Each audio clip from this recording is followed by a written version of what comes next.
Hello दोस्तों, स्वागत है आपका फिर से हमारे इस चैनल में। आज हम पढ़ेंगे दर्पण। दर्पण दो प्रकार के होते हैं दोस्तों। पहला होता है समतल दर्पण, दूसरा होता है गोलीय दर्पण।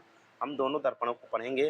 दोनों दर्पणों को अगर अच्छे से हम पढ़ लेंगे तो फिर हमारा दर्पण कंप्लीट हो जाएगा। तो दर्पण कितने प्रकार के पढ़ा हमने? दो प्रकार के, समतल दर्पण जो पूरी तरह से सपाट होते हैं, और गोलीय दर्पण जो गोलाकार एक गोले से मिलकर बने होते हैं, मतलब गोले को काट करके दर्पण बने होते हैं।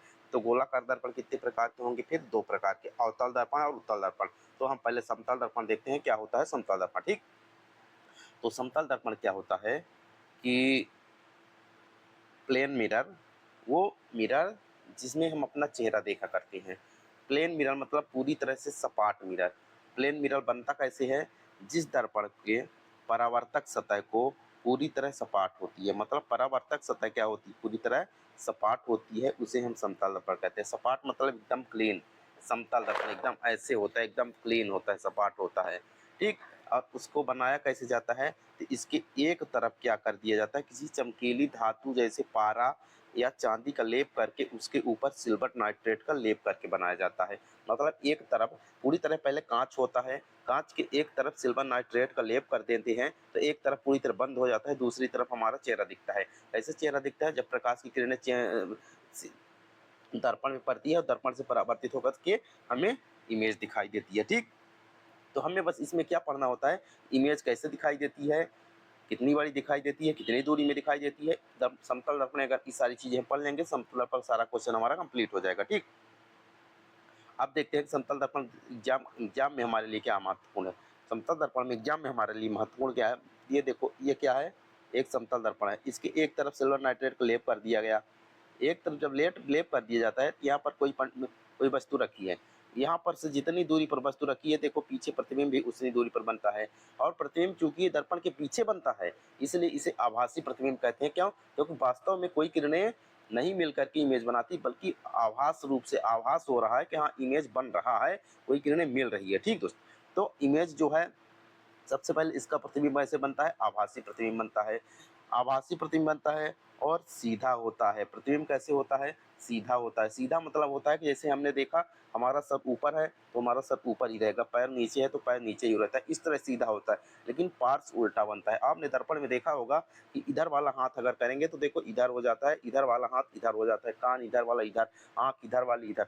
तो पार्श्व उल्टा होता है, मतलब अगल बगल का उल्टा होता है, ना कि ऊपर नीचे का। इसलिए सीधा होता है, पार्श्व उल्टा होता है। ठीक, प्रतिबिंब का आकार कैसा होता है? तो प्रतिबिंब का आकार एकदम वस्तु के आकार का प्रतिबिंब बनता है।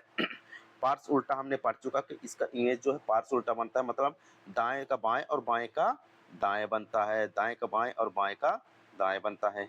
वस्तु दर्पण से जितनी दूरी पर बनती है, प्रतिबिंब भी उतनी दूरी पीछे बनता है।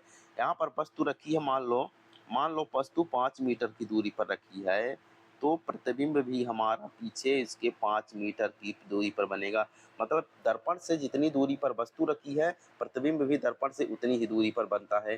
जितना साइज इमेज का रहेगा, उतना साइज प्रतिबिंब का रहेगा। ठीक, तो ध्यान रखना, वस्तु के आकार प्रतिबिंब के आकार के बराबर होता है। तो ये सारी चीजें हमको देखना होता है। ठीक, अब हम इसमें फोकस और क्या देखते हैं, वक्रता। क्या होती है फोकस और वक्रता? इसकी फोकस और वक्रता क्या होती है, तो ध्यान रखना कि जो फोकस क्या होता है। सबसे पहले ये जानो फोकस होता क्या है। फोकस होता है किसी वस्तु, किसी दर्पण पे जब कोई प्रकाश की किरणें दर्पण पर टकराती है, और टकराने के बाद जो है प्रकाश की किरण जिस बिंदु पर मिलती हैं, उसको फोकस कहते हैं। चूंकि समतल दर्पण का सपाट एकदम बराबर होता है, तो किरणें गई और वापस लौट गई, किरणें गई वापस लौट गई, तो कहीं पर भी मिलता ही नहीं है।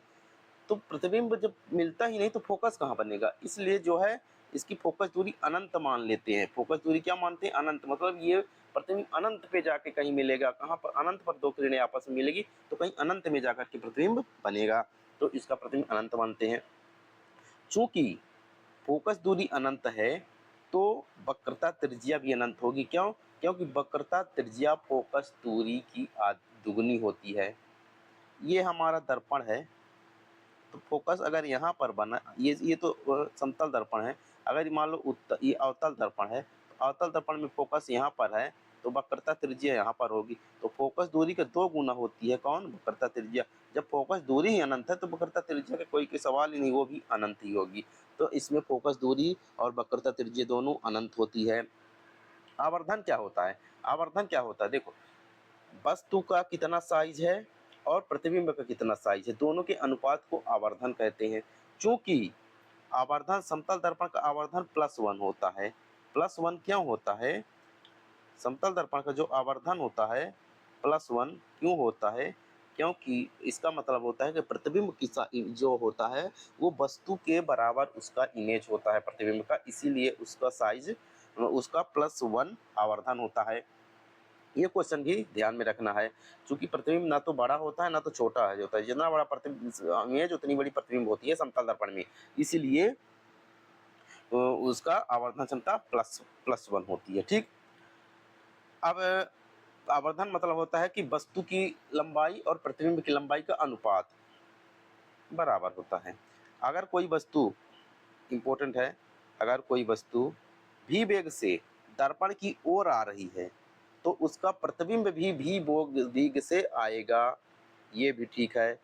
तो अगर भी वेग से वस्तु आएगी तो प्रतिबिंब भी वेग से आएगा। लेकिन अगर पूछेगा कि प्रतिबिंब और वस्तु के बीच सापेक्ष वेग मतलब होता है दोनों की एक दूसरे की ओर आ रही है, 5 मीटर पर सेकंड सी आ रही, 5 मीटर पर सेकंड, दोनों का जुड़ जाएगा और 2 भी हो जाता है, माने 10 मीटर पर सेकंड हो जाएगा। तो अगर सापेक्ष वेग पूछेगा तो 2 भी, और चूंकि और अगर वेग पूछेगा प्रतिबिंब का वेग वस्तु के वेग के सापेक्ष तो बराबर होता है भी होता है। एक क्वेश्चन क्या बनेगा कि ये क्वेश्चन बनेगा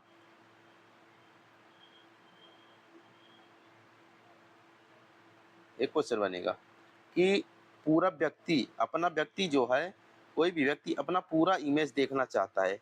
अपना पूरा इमेज देखने के लिए वस्तु दर्पण कितना लंबा होगा? वस्तु की लंबाई का आधा। आपकी वस्तु की लंबाई जितनी है, आपकी लंबाई जितनी है, उससे आधी लंबाई का इमेज होगा, तब आप पूर्ण रूप से अपना इमेज देख पाओगे। तो क्वेश्चन बनेगा कि पूरा व्यक्ति का इमेज देखने के लिए कितनी लंबाई की इमेज चाहिए? तो उसकी आधी लंबाई का। एक लास्ट क्वेश्चन पूछता है समतल दर्पण से कि प्रतिबिंबों की संख्या बताओ। समतल दर्पण में एक दर्पण है तो एक प्रतिबिंब बनेगा, लेकिन अगर 2 दर्पणों को रख दिया जाए और किस डिग्री पर रखेंगे तो कितने कोण बनेगा? तो कह रहा है कि अगर थीटा डिग्री पर रखा जाए, मतलब किसी भी डिग्री पर रखा जाए, तो 360/θ-1 करेंगे तो आंसर आ जाएगा कि कितनी प्रतिबिंब बनेगा। मान लो कि 2 दर्पणों के बीच को 90 डिग्री पर रखा गया है, ऐसे एक दर्पण ऐसे, तो 90 डिग्री का बना है, तो सीधे हम करेंगे 360/90 - 1, कट जाएगा 9 चौको 4 - 1 बराबर 3। तो मतलब अगर दो दर्पणों को 90 डिग्री के कोण पर रखा जाए तो प्रतिबिंबों की संख्या 3 होगी। ऐसे ही किसी भी कोण पर रखे जाने पर थीटा की जगह उस कोण का मान रख के -1 कर देंगे, आंसर आ जाएगा। तो दोस्त आशा करता हूँ सारी चीज़ें आप एक-एक चीज़ें क्लियर हो गई है। अगर इतना आप दर्पण में कर लेते हैं समतल दर्पण में, तो इससे बाहर आपको कुछ नहीं पढ़ना होगा। फिर हम गोलीय दर्पण पढ़ेंगे, अवतल दर्पण, उत्तल दर्पण, उनसे बनने वाली इमेज, फिर आपका क्वेश्चन अच्छे से क्लियर हो जाएगा दोस्त। अगर चैनल को सब्सक्राइब नहीं किया तो कर लीजिए, सारी क्वेश्चन आपको अच्छे से क्लियर किया जाएगा, हर चीज़ें कॉन्सेप्ट वाइज पढ़ाया जाएगा दोस्त। ठीक है दोस्त, तो आशा करता हूँ आप अच्छे से पढ़ लिए होंगे। Thank you.